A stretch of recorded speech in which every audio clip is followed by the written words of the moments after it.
বন্যার প্রভাবে চট্টগ্রামের সবজির দাম বাড়তি। বাজারের পরিস্থিতি জানাতে সরাসরি যুক্ত হচ্ছেন সহকর্মী এ.কে.এম. নাজিম। নগরীতে নিত্যপণ্যের বাজারে বন্যার প্রভাব কেমন পড়েছে, বিস্তারিত আমাদেরকে জানাবেন।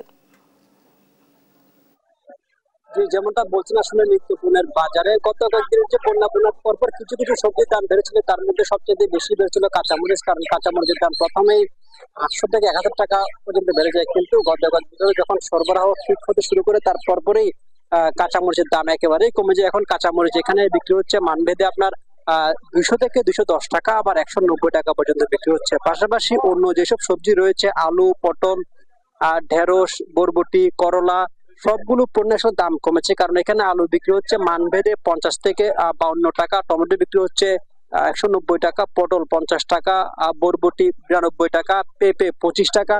এইসব পণ্যের দাম আসলে গত সপ্তাহের তুলনায় প্রায় অনেক কমে গেছে বলে এখানকার ব্যবসায়ীরা বলছেন। কারণ ব্যবসায়ীরা বলছেন বন্যার কারণে আসলে সরবরাহ ঠিক না থাকায় কিছু কিছু পণ্যের দাম বেড়ে গেছিল। যেহেতু গত কয়েকদিন ধরে বন্যার পরিস্থিতি স্বাভাবিক হওয়ার কারণে দেশের বিভিন্ন জায়গা থেকে যখন পণ্য সরবরাহ ঠিক হয়ে যায় তার পরপরে আসলে পণ্যগুলোর দাম কমতে থাকে। আমরা একটু কথা বলবো।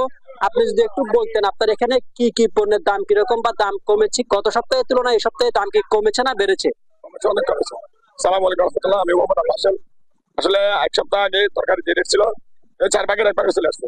যেমন ধরেন আলুতে 70 টাকা ছিল, এখন আলু আমরা বস্তা বস্তি 52 টাকা, টমেটো দিলে 400 উপরে। এখন টমেটো দিলে বাংলাদেশে 130 টাকা, আর ইন্ডিয়ান 160 টাকা পাইকারি।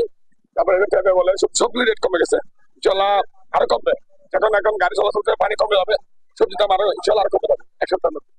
এই ব্যবসায়ী যেমন বলছেন, আসলে বন্যা পরিস্থিতি যখন স্বাভাবিক হতে শুরু করে এবং বিভিন্ন জায়গা থেকে দেশের বিভিন্ন জায়গা থেকে বিশেষ করে মুন্সিগঞ্জ, সুনামগঞ্জ এবং কুড়িগ্রাম এসব জায়গা থেকে যেসব পণ্য নিয়মিত আসে চট্টগ্রামে, যখন সরবরাহ ঠিক হয়ে গেছে তার পরেই কিন্তু জিনিসপত্রের দাম ধীরে ধীরে কমতে শুরু করছে। এতে করে সাধারণ যারা মানুষ রয়েছে তাদের মাঝে স্বস্তি ফিরে এসেছে, যেহেতু সব জাতীয় পণ্য সবগুলোর দামই কমে আসছে।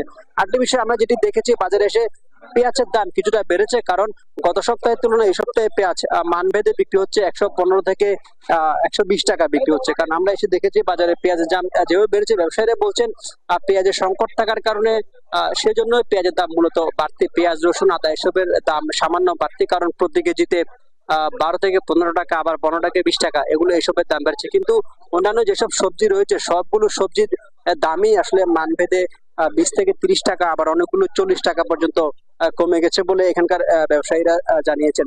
এবং সামনে যদি সরবরাহ ঠিক থাকে আরো কয়েকদিন পরে আরো যেসব সবজি রয়েছে সবগুলো সবজির দামই কমে যাবে। পাশাপাশি মাছ মাংস যেগুলো রয়েছে, এখানে সামুদ্রিক মাছের দাম কিছুটা বাড়তি, কারণ তাও ব্যবসায়ীরা বলছেন সরবরাহ সংকটের কারণে মূলত সামুদ্রিক মাছের দাম বাড়তি। কিন্তু দেশে যেসব মাছ রয়েছে সেগুলোর দাম তুলনামূলক কম। আর এখানে গরুর মাংস, খাসির মাংস থেকে শুরু করে এগুলো আগের দামে বিক্রি হচ্ছে 800 থেকে 850 টাকা।